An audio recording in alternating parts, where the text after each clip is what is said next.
Every single day you wake up to a quiet, invisible war. Before your feet even touch the floor, before you have had a chance to breathe in the morning air, your mind is already being pulled in a dozen different directions by notifications, silent expectations, and a heavy unspoken pressure to perform. You tell yourself that today will be different, that today you will finally conquer that mountain of work, or step into the gym with absolute focus, or finally begin that creative project you have been putting off for months. Yet, the moment you sit at your desk, a strange, suffocating heaviness settles over your chest. Your hand reaches for your phone almost automatically, seeking a brief escape from the sudden, sharp spike of anxiety that rises within you.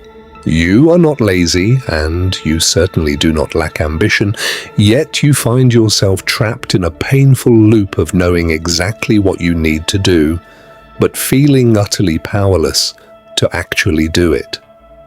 The world tells you that the only solution to this paralyzing freeze is to push harder, to grind, to force your way through the resistance with brute willpower. But willpower is a fragile, finite resource, and when you try to fight your own brain with raw force, you only end up exhausted, frustrated, and deeply disappointed in yourself. What if the real secret to doing hard things is not about fighting your mind at all, but learning to quietly step aside and let the struggle dissolve on its own? To understand how this shift works, we must look at Kenji, a person who, just like you, possesses incredible potential, immense dreams, and a deeply frustrating daily reality. Kenji starts his day with the best of intentions, carrying a meticulous to-do list and a mind filled with the inspiring words of the productivity gurus he listens to late at night. He knows exactly where he wants his life to go, understands the steps required to get there, and desires success with every fiber of his being. Yet, when the moment of execution arrives, Kenji freezes. As he stares at the flashing cursor on a blank computer screen, a wave of profound discomfort washes over him. To avoid this internal friction, Kenji begins to clean his room, checks his emails for the 10th time, or spends hours researching how to be more productive, all while convincing himself that he is still working. This is the illusion of effort, a subtle trap where we burn massive amounts of mental energy simply worrying about the work, rather than actually doing the work. Kenji's mind has associated the hard task with psychological pain, and because the human brain is wired above all else to protect us from pain, it actively steers him toward comfort, safety, and distraction. Kenji feels like an absolute spectator in his own life, watching his goals drift further away, while he remains anchored to the shore of his own hesitation, completely unaware that his frantic attempts to force himself to work are actually making the resistance much stronger. The tragedy of Kenji's situation, which is the tragedy of the modern mind, is that we have been conditioned to view this mental resistance as a personal failure. We assume that because our brain screams in protest when we try to do something difficult, we must be inherently flawed, undisciplined, or weak. But this is a profound misunderstanding of our biological and psychological design. Your brain is not trying to ruin your life. It is simply operating on ancient survival software that has not been updated for the modern world. In the wild, conserving energy and avoiding unnecessary discomfort was the difference between life and death. When you ask your brain to sit in a quiet room and focus on a complex, abstract task that offers no immediate physical reward, Your survival mechanism views this as a threat. It interprets the mental strain as danger and immediately triggers an impulse to flee towards something safe and instantly rewarding, like a social media feed or a video game. The harder you try to fight this natural evolutionary response with raw willpower, the more your brain panics and digs its heels in. This is why the conventional advice of just do it fails so many of us. It asks us to wage a violent war against our own biology, a war that we are almost guaranteed to lose over the long term. If we want to truly change, we must find a gentler path. To break free from this exhausting cycle, we must look beyond modern productivity hacks and turn to the quiet, timeless wisdom of Eastern philosophy, specifically the concept of Shoshin, or the beginner's mind. Shoshin is the practice of approaching every experience, no matter how familiar, with an attitude of absolute openness, eagerness, and a complete lack of preconceptions. When a true master approaches a difficult task, they do not bring the heavy baggage of their past failures, the suffocating anxiety of future expectations, or the rigid belief that the task must be agonizingly hard. Instead, they approach the task with the clean, unbiased curiosity of a child seeing something for the very first time. For Kenji, the primary reason his mind resists difficult work is because he approaches every task with a massive weight of judgment. He thinks about how long it will take, how perfect it needs to be, and what will happen if he fails. By the time he actually sits down to work, he has already built up a mountain of psychological pressure that makes the task feel utterly monumental. Shoshin teaches us to release this imaginary burden, allowing us to see the work not as a threatening monster to conquer, but as a clean slate, a blank canvas where we are allowed to play, experiment, and learn without the crippling fear of falling short of our own expectations. When you apply Shoshin, you learn to strip away these layers of narrative and see the task exactly as it is, without the drama. Writing a difficult report is no longer a test of your intelligence or a hurdle that determines your entire career. It is simply the act of placing one word after another on a screen. Going to a challenging workout is no longer a grueling battle against your physical limits. It is simply the physical sensation of moving your body through space. By returning to the beginner's mind, you remove the terrifying stories your brain tells you about the difficulty of the task, thereby removing the very fuel that feeds your resistance. You stop trying to predict how hard the journey will be, and instead you focus entirely on the singular, immediate step right in front of you. This is the very foundation of the Lotus Method. The lotus flower does not force its way through the dark mud by worrying about the sky. It simply grows millimeter by millimeter, entirely focused on the present moment of its own unfolding existence in the mud. By embracing this gentle, curious awareness, you too can begin to dismantle the mental walls that keep you paralyzed. You will start to notice that the resistance you feel is not a solid, immovable obstacle, but rather a passing cloud of thoughts that have no real power over you unless you feed them with your attention, allowing you to quietly step into a state of effortless and peaceful action. As Kenji begins to look at his tasks through the lens of a beginner, he notices a subtle shift, but the deeper battle is far from over. The real test comes when he actually sits down to execute, because awareness alone does not stop the old habits from pulling at his sleeve. In this phase of his journey, Kenji falls into another, more dangerous trap, the trap of hyper-control. He believes that to maintain his focus, he must clamp down on his mind with absolute rigidity.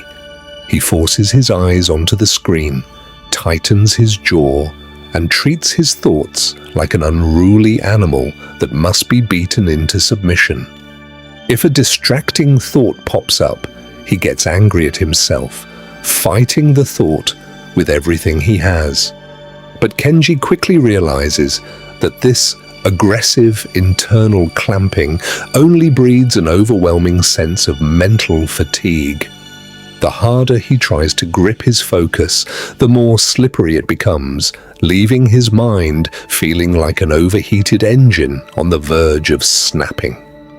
He is realizing a profound psychological truth that many of us face every single day. When you fight your mind with brute force, the mind always fights back harder.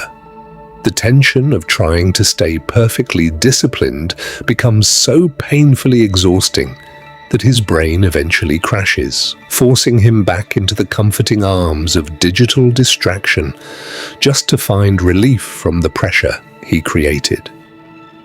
It is during one of these moments of profound exhaustion that Kenji stumbles upon the Zen concept of Mushin, often translated as the state of no mind. Mushin is not about emptying the brain or becoming a blank slate. Rather, it is the art of action completely free from self-conscious chatter, judgment, and emotional attachment. In ancient traditions, elite samurai practiced Mushin to ensure that during battle, their minds did not freeze with fear or overthink the mechanics of their swordplay. They understood that if you grip the sword too tightly, your movements become stiff, predictable, and slow. True mastery requires an intentional unclutching of the mind. For Kenji, this is a massive paradigm shift. He begins to realize that his focus is failing not because he lacks effort, but because he is gripping his mind far too tightly. He is overthinking the act of working, constantly evaluating how well he is doing, how much time is left, and how uncomfortable he feels. Mushin offers him a completely different path. It invites him to sit at his desk and allow thoughts to arise without reacting to them, letting them pass through his consciousness like clouds across an open sky, without giving them the power to disrupt his physical actions. To fully embody this state of effortless action, Kenji must learn to understand the core metaphor of the entire philosophy, the lotus flower in the mud. He discovers that a lotus flower cannot grow, survive, or bloom if it is placed in perfectly clean, distilled tap water. The pristine clinical environment lacks the necessary nutrients. The lotus actually requires the thick, dark, suffocating mud at the bottom of a murky pond to draw its strength and fuel its upward growth. For Kenji, this realization changes everything. He suddenly understands that the discomfort, the mental friction, and the heavy resistance he feels when doing hard things are not signs that he is doing something wrong. They are not indicators that he should stop or that he is unfit for the task. The friction is the mud. The resistance is the exact psychological nutrient his character needs to grow and expand. Instead of waiting for the perfect, calm, or inspired emotional state to begin working, Kenji learns to look at the mud of his procrastination and anxiety not as an enemy, but as the very environment required for his personal evolution. He stops wishing for an easy life with no obstacles and instead welcomes the friction, knowing that the bloom cannot exist without the struggle. Armed with this new understanding, Kenji begins to practice the art of unclutching during his daily routine. When he sits down to tackle a difficult project and feels the familiar wave of heavy resistance rising in his chest, he no longer panics, and he no longer tries to force it away with aggressive willpower. Instead, he simply pauses and observes the discomfort. He says to himself, here is the mud. By naming the resistance without judging it, he instantly strips away its terrifying power over him. He allows the anxiety to sit there in his body while his hands quietly begin to type, or his feet begin to move toward his workout. He detaches his physical actions from his emotional state.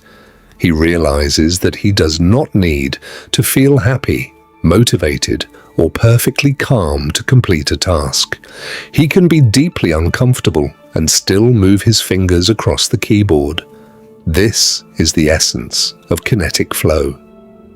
By refusing to engage in a violent mental wrestling match with his own thoughts, Kenji frees up an immense amount of cognitive energy that was previously wasted on frustration. He allows the internal storm to rage in the background while keeping his physical self grounded entirely in the singular, quiet rhythm of execution. This shift transforms Kenji's relationship with hard work from a grueling, miserable battle into a deeply meditative process. He begins to see that the human mind is naturally designed to adapt to whatever environment it is placed in, provided we do not interrupt the process with our own panic. When he allows himself to sit through the initial 15 minutes of intense discomfort without running away to his phone, a miraculous thing happens. The muddy waters of his mind naturally begin to settle on their own. The urge to flee fades, the task becomes lighter, and he finds himself slipping into a state of deep, undisturbed focus that feels almost entirely effortless. He is no longer pushing himself through the work. He is being pulled forward by the natural current of the task itself. He has discovered that true productivity is not about becoming a rigid, unfeeling robot, but about learning to flow with the natural rhythms of your psychology, accepting the presence of difficulty while remaining completely unbothered by its existence. By learning the art of letting go, Kenji is finally discovering how to get everything done. As Kenji masters the art of flowing through the initial friction of his work, he enters the final and most profound stage of his transformation. He has learned to accept the mud, and he has discovered how to unclutch his mind from the grip of hyper-control. But a new, more subtle enemy begins to emerge on the horizon: the trap of impatience. After days of practicing this newfound mindfulness, Kenji looks around and realizes that his life has not completely transformed overnight. The massive projects are still unfinished, his long-term goals still feel miles away, and the weight of his grand expectations begins to creep back into his consciousness. He finds himself checking his progress constantly, demanding immediate validation for the internal effort he is putting in. The mind, desperate for a quick dopamine reward, begins to whisper that this quiet, meditative approach is taking too long. This impatience creates a secondary wave of resistance, a restless anxiety that tempts him to abandon his calm practice and return to the frantic, chaotic pacing of his old life. Kenji is standing at a critical crossroads that every person on the path of self-improvement must eventually face. The realization that mastering the mind is not a sprint with a defined finish line, but a continuous, lifelong practice of kinetic stillness. To survive this final trial, Kenji must integrate the ancient principle of Kaizen, the philosophy of continuous, microscopic improvement, with the deep physical discipline of Zen movement.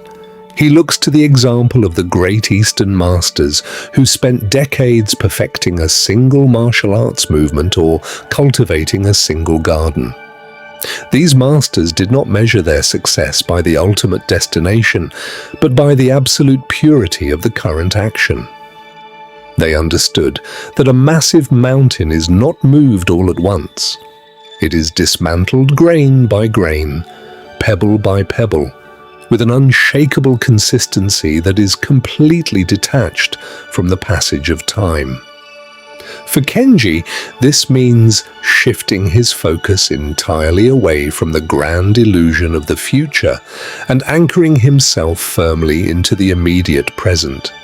He stops asking, "When will I finish this project?" or "When will I see the results of this habit?"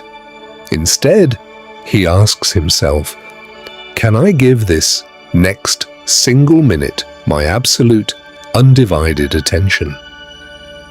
This micro-focus shatters the paralyzing weight of his goals by reducing his universe to the singular step happening right now. The daunting magnitude of the hard task vanishes, leaving only a frictionless, manageable moment of execution. This integration transforms Kenji from a frantic striver into a silent warrior of productivity. He no longer waits for a wave of inspiration to wash over him, nor does he wait for the external conditions of his life to become perfectly aligned before he begins to move. He understands that inspiration is a fickle, unreliable visitor, but discipline is a reliable house that he builds with his own hands every single day. Action itself becomes his meditation. When he washes a dish, he is entirely present with the water and the plate. When he writes an essay, he is entirely present with the current word. When he lifts a weight, he is entirely present with the contraction of his muscles. This is the concept of kinetic stillness, a state where the body is moving with intense, deliberate power, while the mind remains completely calm, quiet, and unbothered at the center of the storm. Kenji is no longer burning precious mental fuel worrying about the past or fearing the future. He has become a singular point of focus, cutting through his tasks with the sharp, effortless precision of a master craftsman, discovering that true speed comes not from rushing, but from never stopping. The ultimate lesson of the Lotus Method comes full circle as Kenji looks at the very flower that inspired his journey. The lotus does not panic beneath the mud. It does not compare its progress to the flowers blooming above the surface, nor does it try to force its petals open before its time. It simply trusts the natural process of its own unfolding growth. Kenji realizes that his impatience was merely his ego trying to reassert control over a process that requires absolute trust and surrender. By letting go of his desperate need for immediate results, a profound, unshakable sense of peace settles over his entire life. The tasks that used to strike terror into his heart now feel like familiar friends, opportunities to practice his presence and test his clarity. He has broken free from the exhausting cycle of procrastination, self-doubt, and burnout because he has finally stopped fighting against his own nature. He has learned to align himself with the current of life, finding a beautiful, harmonious balance where hard work is no longer an agonizing sacrifice, but a natural, joyful expression of his inner strength. Now, the mirror turns completely back to you, the person sitting on the other side of this screen. You have watched Kenji's journey. You have understood the philosophy of the beginner's mind, the necessity of the mud, and the power of kinetic stillness. But all of this knowledge is utterly meaningless unless you choose to step into the current yourself. Where are you currently standing on this path? Are you still waging a violent, exhausting war against your own brain, trying to force yourself through the resistance with brittle willpower that breaks at the first sign of fatigue? Are you still waiting for the perfect, mythical day when distraction vanishes and motivation magically appears? The hard truth is that day is never coming. The modern world will only get louder. The notifications will only get more addictive, and the demands on your attention will only multiply. The chaos around you will never change, which means the change must happen entirely within you. You must stop waiting for the water to become perfectly clear before you decide to grow. Your transformation begins the exact moment you accept that the discomfort you feel right now is not an obstacle, but the exact material you need to build your greatness. The next time you sit down to do something hard and feel that familiar, heavy hand of resistance pulling you toward your phone, do not panic, do not get angry, and do not run away. Take a deep, conscious breath, acknowledge the presence of the mud, and quietly unclutch your mind. Let the anxiety sit there in the background while you take one small, deliberate step forward. Write the first sentence, do the first repetition, or read the first page with the absolute curiosity of a beginner. Reclaim your focus, not with a loud, aggressive shout, but with a quiet, unyielding whisper of intent. The bloom of your potential cannot be rushed, but it is waiting for you beneath the surface, unfolding millimeter by millimeter, with every single moment you choose presence over distraction. Trust the process, embrace the friction, and let your quiet revolution begin right now.